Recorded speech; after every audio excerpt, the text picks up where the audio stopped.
Hello viewers, ఎలా ఉన్నారు? మీరందరూ ఆరోగ్యంగా ఆనందంగా ఉండాలని మనస్ఫూర్తిగా కోరుకుంటూ welcome back to our channel. నేను మీ సంధ్య రూపేష్. శివరాత్రి జాగరణ, పూజ, దాంతోపాటు సునాయాసంగా సహస్రదళ పద్మం ముగ్గును ఎలా వేసుకోవచ్చో ఇవాల్టి వీడియోలో మన వ్యూవర్స్కి షేర్ చేయబోతున్నాను. మీరు ఇప్పటి వరకు మన ఛానల్లో చూసిన వీడియోస్ ఒక ఎత్తు అయితే ఈ వీడియో మరో ఎత్తు అవుతుందని నేను ఖచ్చితంగా చెప్పగలను. పూజా విధానంకైనా లేకపోతే ఏదైనా వ్లాగ్కైనా సరే ఖచ్చితంగా నైస్ ఎక్స్ప్లెనేషన్తో వాయిస్ ఓవర్ ఉండాలి కదా. అయితే మాటలు అవసరం లేదనిపించింది ఈ వీడియోకి. మొదటిసారి ఈ వీడియోలో నా మాటల వలన ఆ డివైన్ పవర్ ఏదైతే ఉంటుందో అది పోతుందేమోన్న భయం కలిగింది. కొన్నింటిని వర్ణించడానికి మాటలు సరిపోవు, అంతెందుకు ఒక్క మాటలో చెప్పాలంటే మాటలు అవసరం లేదు కూడా. మన ఛానల్ని రెగ్యులర్గా ఫాలో అయ్యే వ్యూవర్స్ అయినా సరే కొత్తగా చూసిన వారైనా ఒకటే చెప్తుంటారు, చాలా డివైన్ ఫీల్ ఉంది ఈ వీడియోస్లో, ఒక మంచి మోటివేషన్ వస్తుంది అని. వీడియో చూస్తూ ఉంటే ఎంత ప్రశాంతంగా ఉంటుందో, మీ మాటలు ఇంకా ఇంకా వినాలనిపిస్తాయని చెప్తూ ఉంటారు. అయితే ఇందాక చెప్పాను కదా, ఇవన్నీ ఒక ఎత్తు అయితే ఈ వీడియోలో తక్కువ మాట్లాడి ఆ డివైన్ ఫీల్ ఎలా ఉంటుందో కళ్ళకు కట్టినట్లు మీకు చూపించాలనుకుంటున్నాను. చక్కగా ఈ వీడియో ద్వారా మీ అందరికీ ఆ పాజిటివ్ ఫీల్ని అలాగే ఆ డివైన్ పవర్ని ఎంతవరకు అందించగలిగానో వీడియో చూసిన తర్వాత మీరే చెప్పాలి. ఈ రోజున విశేషంగా మహాశివరాత్రి, అందులోనూ శుక్రవారం, అమ్మవారికి ఎంతో ప్రీతికరమైన ఈ సహస్రదళ పద్మం ముగ్గును పెడుతూ చక్కగా జాగరణ గురించి అలాగే పూజా విశేషాలు ఎలా జరిగాయో ఇవాల్టి వీడియోలో మీ అందరికీ షేర్ చేయాలనుకుంటున్నాను.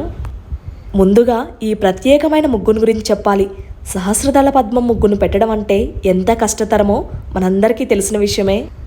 అంతటి కష్టతరమైన ముగ్గును కూడా అత్యంత సులువుగా సునాయాసంగా ఎలా వేసుకోవచ్చో మన వ్యూవర్స్కి షేర్ చేయాలనుకుంటున్నాను. మంగళ శుక్రవారాల్లో విశేషంగా మన ఇంటి గుమ్మం ముందైనా, తులసమ్మ ముందైనా లేదా పూజాస్థలంలోనైనా చక్కగా ఈ పద్మం ముగ్గును వేసుకోవచ్చు. సహస్రదళ పద్మ ముగ్గును వేస్తున్నప్పుడు పూజ చేస్తే ఎంత ప్రశాంతంగా ఉంటుందో అలాగే మనస్సుకి చాలా హాయిగా అనిపించింది. ఒక్క మాటలో చెప్పాలంటే ఈ ముగ్గులో ఏదో డివైన్ పవర్ ఉన్నట్లుగా అనిపించింది. అందుకే అమ్మవారికి అంత ప్రీతికరమైనది. శివరాత్రి రోజున సాయంత్రం 4 గంటల నుంచి నా పూజ పనులన్నీ మొదలుపెట్టుకున్నాను. ముందుగా ఇలా ఇంటి ముందు అందమైన ముగ్గును పెట్టి నా పనులను ప్రారంభించాను. అలా ముగ్గును పెడుతూ ఉంటే చాలా అంటే చాలా బాగా అనిపించింది. ఏ పనిలోనైనా సరే ఇష్టంగా చేయడంతో పాటు ఏకాగ్రత తోడైతే అద్భుతమైన ఫలితాలు మన సొంతమవుతాయి. ఈ రెండూ ఉంటే మనకు తోడుగా దైవం కూడా నిలుస్తాడని నేను గట్టిగా నమ్ముతాను. ఈ పనులన్నీ 4 గంటల నుంచి మొదలుపెట్టానని చెప్పాను కదా, ఒక్కొక్కటిగా అయ్యేసరికి సాయంత్రం పూజ సమయం అయిపోయింది. పనులన్నీ కూడా చకచక హడావిడిగా చేసుకోకుండా నిదానంగా కొంత సమయాన్ని కేటాయించుకున్నాను. ముగ్గు దగ్గర నుంచి జాగరణ, పూజ ఇవన్నీ కూడా చాలా అంటే చాలా ప్రశాంతంగా గడిచాయి. శివరాత్రి రోజున మనందరికీ తెలిసిన విషయమే, ఆ రోజు సాయంత్రం సూర్యాస్తమయం మొదలు మర్నాడు సూర్యోదయం వరకు ఈ 4 జాములు కూడా నిద్రపోకుండా చక్కగా మేలుకొని ప్రతి ఒక్కరు అంటే వీలు కుదిరిన వారు జాగరణ చేస్తూ ఉంటారు కదా. రూపేష్ ప్రతి సంవత్సరం శివరాత్రి రోజున జాగరణ ఉంటారు. ఈ సంవత్సరం నేను కూడా తనతో కలిసి జాగరణ చేశాను. జాగరణలో ఒక్కరే మేల్కొని కూర్చొని ఇదంతా చేయడం చాలా కష్టమైన పని. అంతటి ఏకాగ్రత ఉంటే తప్ప వీలు కాదు.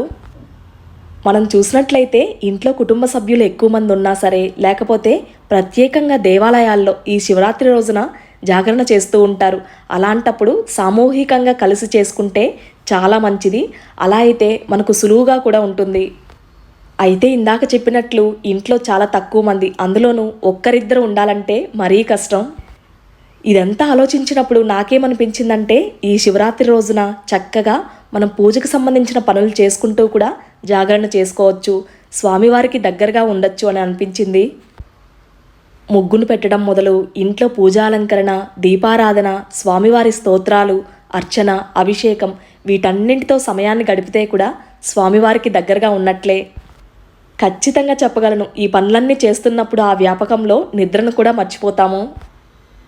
అలా అనుకునే సాయంత్రం పూజ చేసుకుని ఇంట్లో జాగరణను మొదలుపెట్టాము. ఇంట్లో పిల్లలు కూడా ఉన్నారు కదా. ఒకవైపు నేహాకి ఎగ్జామ్స్ జరుగుతున్నాయి, తను క్లాసెస్లో బిజీగా ఉంటుంది. తనైతే అలసిపోయి పడుకుండిపోయింది. ఇక నేను, రూపేష్, కనిష్క ఇద్దరం కూడా చాలా వరకు, కనిష్క మాతో పాటు ఒక 12-1 గంట వరకు మేల్కొంది. జాగరణ ఉండడమే కష్టం అనుకుంటాము, అందులోనూ పిల్లలుంటే ఇంకెలా అవుతుందో ఏమో అనుకుంటాం కదా. కాకపోతే మాదైతే చాలా బాగా జరిగింది. కనిష్క మాటలతో ఆటలతో మాకు అస్సలు టైం తెలియలేదు. అలా మా జాగరణ ఎలా జరిగింది, అలాగే శివపూజ ఎలా చేసుకున్నాము, ఆ విశేషాలన్నీ కూడా ఈ వీడియోలో యాడ్ చేశాను. ఎక్కడి కూడా స్కిప్ చేయకుండా ఎండ్ వరకు చూడవలసిందిగా కోరుకుంటున్నాను. ఇప్పుడు మరి సహస్రదళ పద్మం ముగ్గును పెడుతూ అమ్మవారికి ఎంతో ప్రీతికరమైన లక్ష్మీ అష్టకాన్ని విందామా. నమస్తేస్తు మహామాయే శ్రీపీఠే సురపూజితే శంఖచక్రగదాహస్తే महालक्ष्मी नमोस्तुते। नमस्ते गरुडारूढे डोलासुरभयङ्करी सर्वपापहरे देवी महालक्ष्मी नमोस्तुते। सर्वज्ञे सर्ववरदे सर्वदुष्टभयङ्करी सर्वदुःखहरे देवी महालक्ष्मी नमोस्तुते। सिद्धिबुद्धिप्रदे देवी भुक्तिमुक्तिप्रदायिनी मंत्रमूर्ते सदा देवी महालक्ष्मी नमोस्तुते। आद्यन्तरहिते देवी आदिशक्ति महेश्वरी योगज्ञे योगसम्भूते महालक्ष्मी नमोस्तुते। स्थूलसूक्ष्ममहारौद्रे महाशक्ति महोदरे महापापहरे देवी महालक्ष्मी नमोस्तुते। पद्मासनस्थिते देवी परब्रह्मस्वरूपिणी परमेशी जगन्मातः महालक्ष्मी नमोस्तुते। श्वेतांबरधरे देवी नानालंकारभूषिते जगस्थिते जगन्मातः महालक्ष्मी नमोस्तुते। ఇప్పుడు స్వామివారికి ప్రీతికరమైన లింగాష్టకం. బ్రహ్మమురారిసురార్చితలింగం నిర్మలభాషిత శోభితలింగం జన్మజ దుఃఖ వినాశకలింగం తర్ప్రణమామి సదాశివలింగం. దేవముని ప్రవరార్చితలింగం कामदहन करुणाकरलिंगं रावणदर्प विनाशनलिंगं तर्प्रणमामि सदाशिवलिंगं. सर्वसुगन्धसुलेपितलिंगं बुद्धिविवर्धनकारणलिंगं सिद्धसुरासुरवन्दितलिंगं तर्प्रणमामि सदाशिवलिंगं. कनकमहामणिभूषितलिंगं फणिपतिवेष्टितशोभितलिंगं दक्षसुयज्ञविनाशनलिंगं तर्प्रणमामि सदाशिवलिंगं. कुङ्कुमचन्दनलेपितलिंगं पंकजहार सुशोभितलिंगं सञ्चितपापविनाशनलिंगं तर्प्रणमामि सदाशिवलिंगं. देवगणार्चितसेवितलिंगं भावैर्भक्तिभिरेव च लिंगं दिनकरकोटिप्रभाकरलिंगं तर्प्रणमामि सदाशिवलिंगं. अष्टदलोपरिवेष्टितलिंगं सर्वसमुद्भवकारणलिंगं अष्टदरिद्रविनाशनलिंगं తర్ప్రణమామి సదా శివలింగం సురుగురు సురవర పూజితలింగం సురవన పుష్ప సదార్చితలింగం పరాత్పరం పరమాత్మకలింగం తర్ప్రణమామి సదా శివలింగం లింగాష్టకమిదం పుణ్యం యః పఠేత్ శివ సన్నిధౌ శివలోకమవాప్నోతి శివేన సహ మోదతే. ఓం మహాప్రాణదీపం శివం శివం మహోంకారరూపం శివం శివం మహాసూర్యచంద్రాత్రినేత్రం పవిత్రం మహాగాఢతిమిరాంతకం సౌరగాత్రం మహాకాంతిబీజం మహాదివ్యతేజం భవానీ సమేతం భజే మంజునాదం. నమః శంకరాయ చ మయస్కరాయ చ నమః శివాయ చ శివతరాయ చ భవహరాయ చ. ఓం మహాప్రాణదీపం శివం శివం భజే మంజునాదం శివం శివం. ఓం నమః శివాయ. హర హర మహాదేవ శంభో శంకర. చక్కగా అమ్మవారికి ఇష్టమైన పాటలను అలాగే స్వామివారికి ఇష్టమైన పాటలను పాడుకుంటూ సహస్రదళ పద్మాన్ని సునాయాసంగా పూర్తి చేశాను. అందంగా ముగ్గును పెట్టి ఇక దాన్ని జేగూరుతో అలంకరిస్తే అమ్మవారి పాదాలకు చక్కగా పారాని పెడితే ఎలా ఉంటుందో అంతే అందంగా ఉంటుంది. చూడ్డానికి అద్భుతంగా అనిపించింది. ప్రీవియస్ వీడియోస్లో కూడా నేను నక్షత్రం ముగ్గుని చక్కగా ఎలా పెట్టుకోవచ్చో అతి కష్టమైనది కూడా చూపించడం జరిగింది. దాన్ని చూసి చాలామంది మీరు చూపించిన తర్వాత చాలా సులువుగా వేసుకోగలిగాము, ఇలా షేర్ చేస్తున్నందుకు థ్యాంక్స్ అని చెప్పారు. సో ఈ ముగ్గును కూడా ప్రతి ఒక్కరూ సులువుగా వేసుకునే విధంగా, అందుకే ప్రతి ఒక్కరికి అర్థమయ్యే విధంగా ఇక్కడ నిదానంగా చూపించడం జరుగుతూ ఉంది. అసలు నేను ఆ ముగ్గును పెడుతున్నప్పుడు ఎంత ప్రశాంతంగా ఆ పాజిటివ్ ఎనర్జీని నేను ఫీల్ అయ్యానో అదే విధంగా చూపిస్తున్నప్పుడు కూడా మీరందరూ ఫీల్ అవ్వాలన్న ఉద్దేశంతోనే ఇక్కడ ఇలా షేర్ చేస్తూ ఉన్నాను. చూస్తున్నారు కదా, ఎర్రమన్నుతో ఆ ఒక్కో దళాన్ని అలంకరిస్తుంటే ఎంత అందంగా ఉందో. ముగ్గంతా వేసిన తర్వాత చూస్తూ ఉంటే కడుపు నిండిపోయింది. చక్కగా జాగరణ మొదలుపెట్టే ముందు ఇంటి ముందు దీపాలను వెలిగించుకొని పూజను మొదలుపెట్టాము.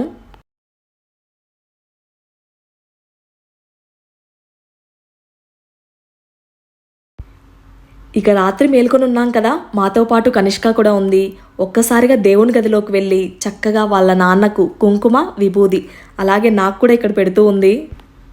అలా అనుకోకుండా తనకు తానుగా వెళ్ళి వీటిని తెచ్చి మాకు పెడుతూ ఉంటే నిజంగానే అద్భుతం జరిగినట్లుగా అనిపించింది.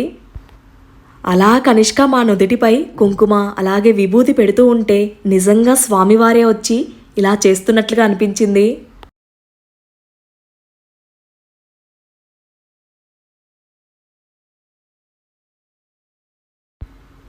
ఇలా సందడి సందడిగా ఉంది ఇంట్లో అంతా కూడా. మహాశివరాత్రి రోజున సాయంత్రం 6 గంటల నుంచి ఈషా ఫౌండేషన్ నుంచి లైవ్ ఉంటుంది కదా, దాన్ని చూస్తూ మెడిటేషన్ చేసుకుంటూ చాలా చక్కగా టైం స్పెండ్ చేశాము.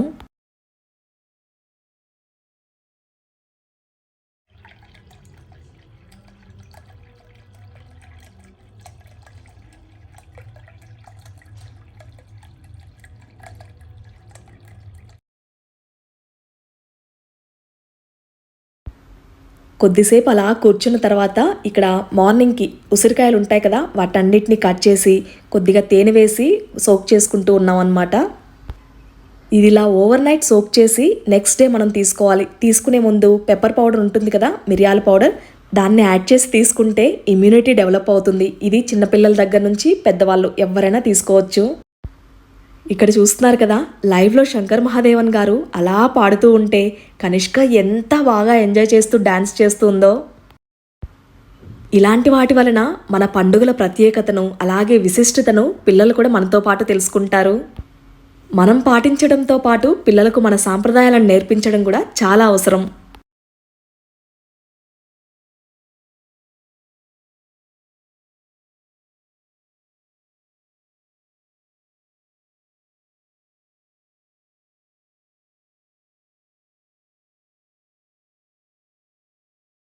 ॐ नमः शिवाय। ॐ नमः शिवाय।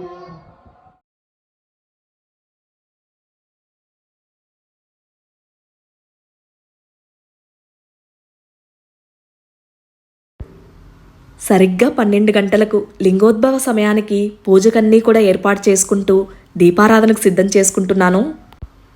మనకు రాత్రి వెలిగించిన దీపం మరుసటి రోజు తెల్లవారుజామున వరకు ఉండాలి గనక చక్కగా కొద్దిగా పెద్ద సైజు కుందులు ఉంటాయి కదా, వాటిని వెలిగించుకుంటే మంచిది.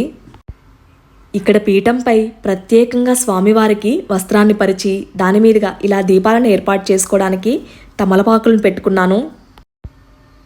రాత్రి జాగరణతో పాటు పూజను కూడా చేసుకుంటున్నాం కాబట్టి కొంత నేను చేసుకుంటున్నాను అలంకరణ, అలాగే నాతో పాటు రూపేష్ కూడా కలిసి చేశారు.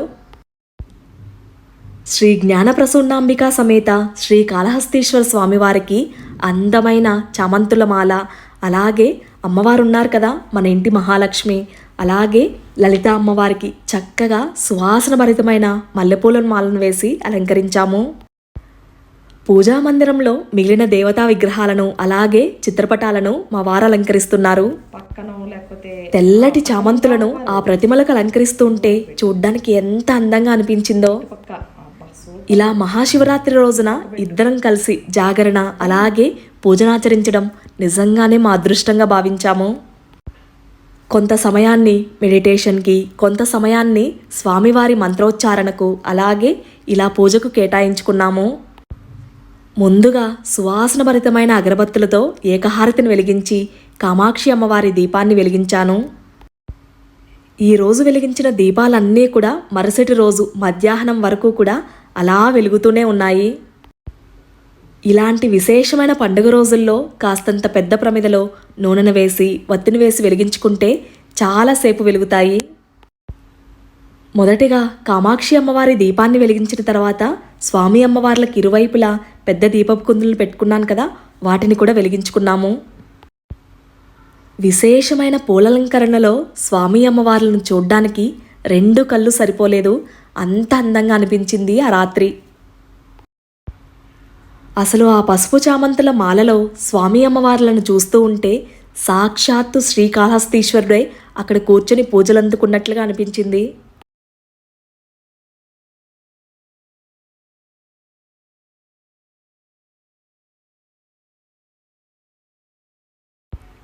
ఇలా దీపారాధన చేసుకుని పూజకన్నీ కూడా సిద్ధం చేసుకున్న తర్వాత ముందుగా స్వామివారికి గంధం అలంకరిస్తున్నాను.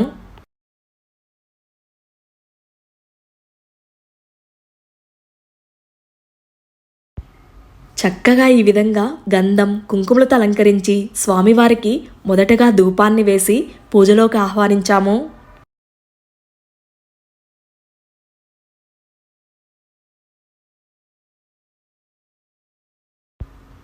మన ఇంటి లక్ష్మీ అమ్మవారికి అలాగే లలిత అమ్మవారికి ధూపాన్ని వేసి పూజలో కూర్చోమని ఆహ్వానించాము.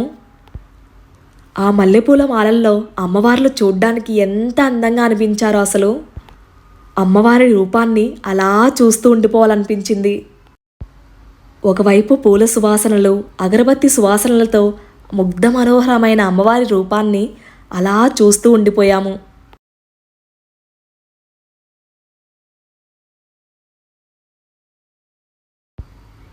స్వామివారికి విశేషంగా సమర్పించడానికి పుష్పాలను అలాగే బిల్వపత్రాలను ఈ విధంగా సిద్ధం చేసుకున్నాను.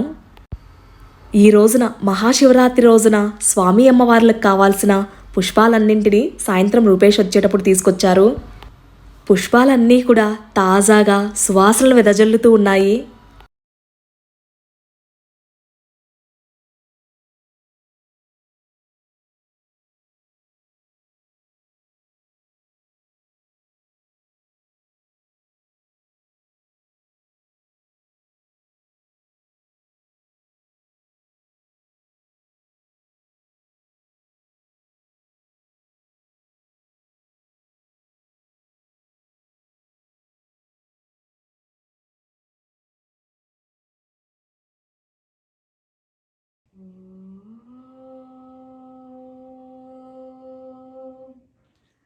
నమః శివాయ.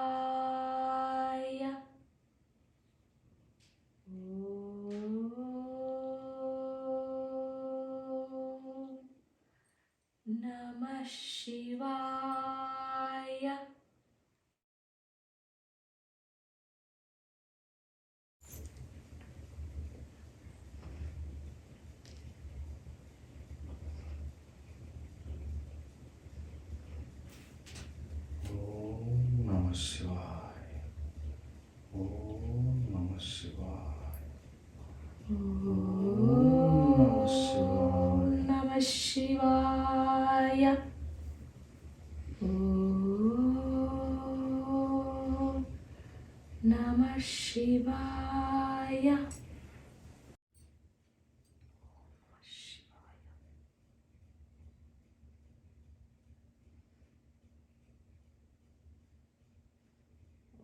ఓం నమః శివాయ. ఓం నమః శివాయ. హర హర మహాదేవ శంభో శంకర.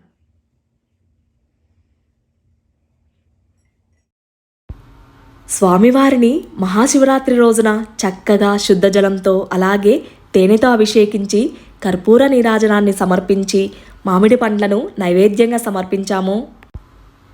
పూజానంతరం స్వామివారికి ధూపాన్ని సమర్పించి చక్కగా నమస్కరించుకున్నాము. ఇలా ఈ మహాశివరాత్రి రోజున ఆనంద పరవశంలో జాగరణ అలాగే శివయ్య పూజను చేసుకున్నాము. మీరందరూ పండుగను ఎలా జరుపుకున్నారు? ఖచ్చితంగా కమెంట్స్లో షేర్ చేయండి. అందరూ అష్టైశ్వర్యాలతో తులతూగాలని మనస్ఫూర్తిగా స్వామి అమ్మవార్లను ప్రార్థిస్తూ మళ్ళీ మీ అందరికి ఉపయోగపడే ఒక చక్కటి వీడియోతో మీ ముందుకు వస్తుంది మీ సంధ్యా రూపేష్.